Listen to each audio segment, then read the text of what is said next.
Some Pakistanis are angry again.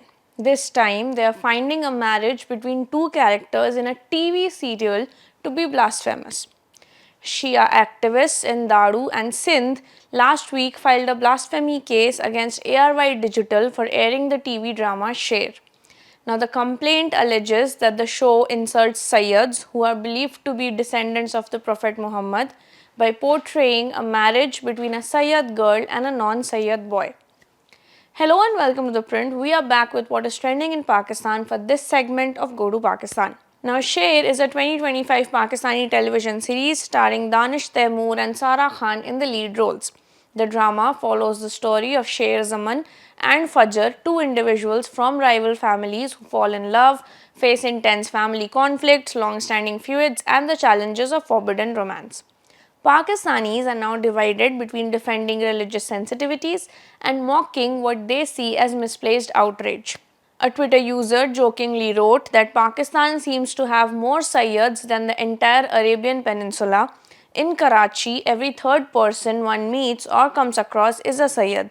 Literally, one can buy half a dozen Sayyids for 500 rupees, buy a full dozen, and you get two for free. Another asked, "How is this blasphemy?" To which one replied, "By Pak Logistics." Soon, a playful jab also emerged in reference to actor Danish Taimur, who stars in Sher, when one Redditor commented, "Of all the things that people in Pakistan can object with, this is what they come up with. Filhal sabka dimag kharab hai." Another said, "Are you King Danish by any chance? Because you use Filhal a lot."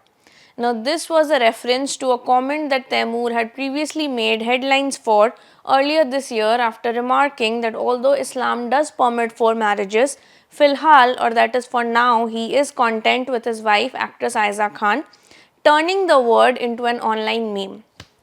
But amid all of this, the controversy exposes deeper issues, not just around religion and entertainment, but also caste, class, and sectarian hierarchy in Pakistan. In a 2020 article for Al Jazeera, Shaista Abdulaziz Patel, who is an assistant professor of critical Muslim studies at the University of California, San Diego, noted that Pakistan has about 40 castes, 32 of which were listed as scheduled castes under the November 1957 presidential ordinance.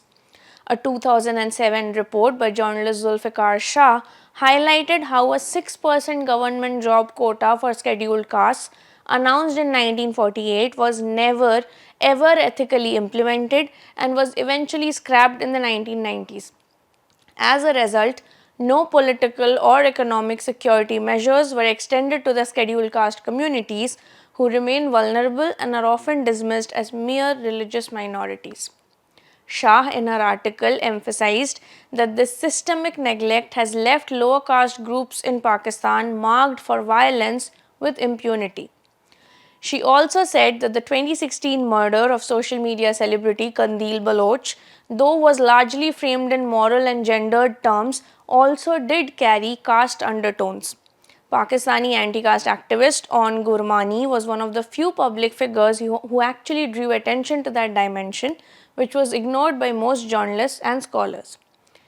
She also argued that caste denial in Pakistan stems from the widespread belief that because Islam rejects caste, it cannot exist among Muslims. In her article, she wrote, and I quote, "The Quran does not institutionalize caste as Hindu scriptures do, and Pakistan, unlike India, lacks the framework of a Brahminical cis-heteropatriarchy and Islamophobia that governs its neighbor's nation-state."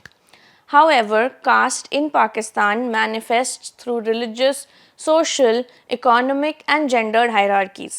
It might not be saffron tinted as in Hindu nationalism, but rather green, taking on an Islamic traditional hue.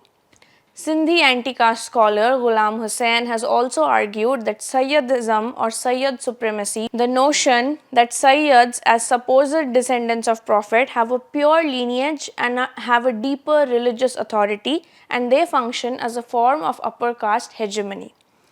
Anti-caste researcher Haris Gazdar noted that the public silencing on caste contrasts with an obsession with it in private dealings. He then, in his article, documents numerous forms of caste-based violence in Pakistan, from pejorative labels and social segregation such as taboos on eating together to land theft, beatings, and sexual violence, all used to maintain caste hierarchies.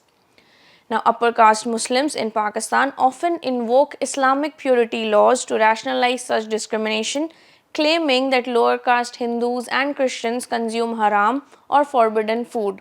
Yet, paradoxically, dining with upper caste Hindus or Christians is somehow not frowned upon.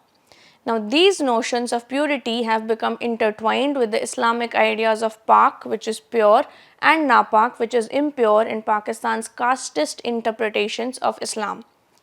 Even when lower caste Hindus or Christians convert to Islam, they frequently continue to face exclusion and violence, and their conversion does not erase their caste identity.